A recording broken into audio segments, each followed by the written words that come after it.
வாழ்வதேனோ வீரன் என்று பிறவதில்லை வீரனாக ஆவதுண்டு தோழ என்று எவனவில்லை கோபம்தான் தோழ இல்லை இங்கு உன் வாழ்வு உன் கையில் உன் வேகம் உன் நெஞ்சில் இங்கே உன் ஆண்மைக்கு இப்போதுதான் சோதனை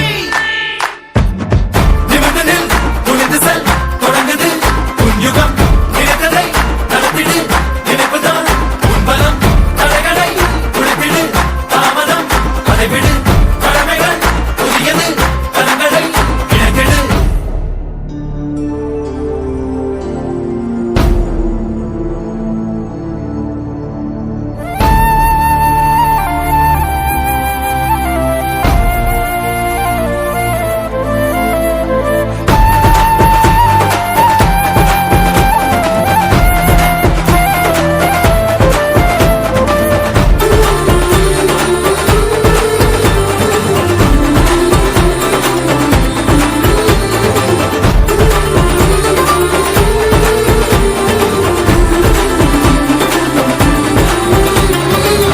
விழுவதென்றால் அருவி போல எழுவதென்றால் இமயம் போல அழுவதென்றால் அன்புக்காக அனைத்தும் இங்கே நட்புக்காக ஓய்ந்து போனால் சாய்ந்து போனால் இந்த வாழ்வில் ஏதுமில்லை ஓய்ந்திடாது